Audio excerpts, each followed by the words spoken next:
Hello everyone, welcome to another Sillytails Reviews. Today we are talking about Deep Nightmare. This game really has no story to speak of whatsoever, so there will be no spoilers because there's really nothing to spoil. That being said, let's get right into the review.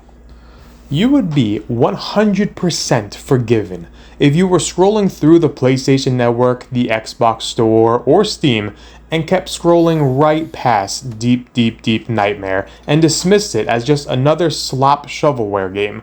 Its art style does it no favors, though I do believe it has a great amount of charm, and its price tag is right in that range of all the generic garbage that we have to sift through every time we try to find a new game to play or look at a sale. Please though, do yourself a favor, and after reading or listening to this review, if it sounds like something you would like, pick this game up. As of writing this on July 30th, 2025, this game is only $3.50 on the PlayStation Store, though its full asking price is only $10, and even at that price point, I would highly recommend this game. There exists a genre of video games that sits at the tippy top of my favorite games to play, roguelikes. I thought going into this game that it was going to be just another stereotypical roguelike, and much to my surprise, it is not one at all. It is a simple level-based game that has roughly 30 levels that last about a minute or two. This game draws heavy inspiration from two of the greatest to ever exist, The Binding of Isaac and Brotato. As I was playing this game though, and certainly saw the parallels to those games, I kept thinking to myself how I would word this that would make sense and hook people. This game is a gateway drug. It is extremely simple, but there is an understated beauty in simplicity. If you are a newer gamer or have an interest in the aforementioned games, I would absolutely recommend starting here. At its low asking price and super simple yet addictive gameplay, this could be the game that gets you sucked into a world of some of the most enjoyable and deep games you will ever experience. There is absolutely no story to speak of in this game whatsoever, outside of a brief 40-second video that plays at the start, depicting a young child being yelled at by his mother and sucked down into a monster-infested dungeon. This game wastes no time and thrusts you headfirst into its gameplay. It is a twin-stick shooter that follows the same formula throughout its less than 2-hour runtime. You'll go into a level, fight 3 waves of enemies, then fight a boss. Once you defeat the boss, you'll be brought back to a tiny hub area that has 2 merchants, one that sells guns and one that sells spells. You'll choose a loadout comprised of 4 guns and 1 spell, and take an elevator to the next level. Rinse and repeat, and that's your game. You have 4 hit points and a limited number of ammo for each gun you take with you. The enemies will drop health and ammo upon defeat though, and sometimes it just spawns in, so you will never be out of ammo for your favorite gun, and healing is plentiful. There's also an amazing dodge roll in the game that offers fantastic invincibility frames and allows you to dodge through bullets and enemies. As I stated, it is overly simple, but not every game needs to have super deep mechanics. It is very nice to go to a fancy bakery and get a $12 pastry that is way too big, and you absolutely must take a picture of it for social media.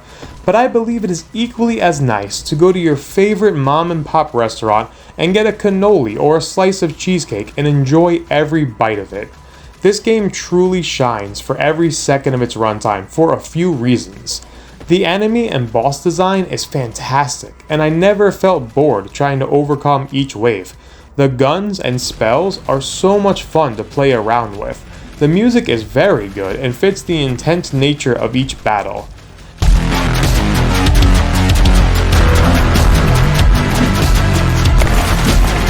This is not a hard game by any metric, but it demands that you are completely locked in and focused on what is happening on the screen.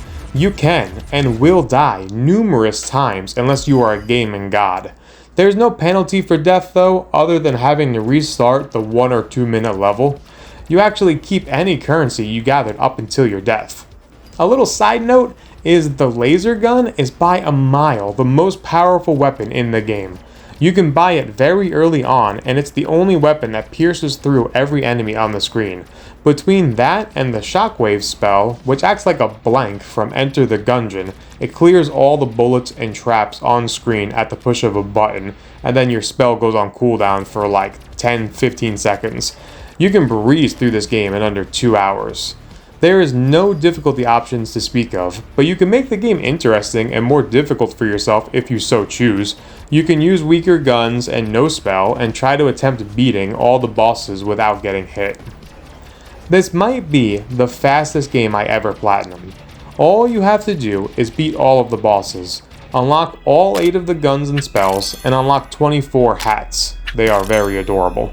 All of these costs one kind of currency, and you get around 5,000 for a normal level that ends in a chest spawn, and after a boss level you'll get 10,000 as well as 10 currency for every enemy defeated. I did not have to grind or replay a level at all in order to pop the platinum. I adore this game.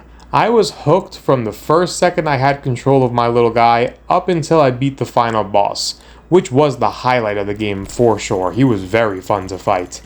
I am very saddened that this game has gone under the radar, seemingly, and I hope that in making this review, at least a few people get to pick up this game, and maybe it will lead to you trying out the other games I mentioned, and you will have found a new favorite genre of game to play.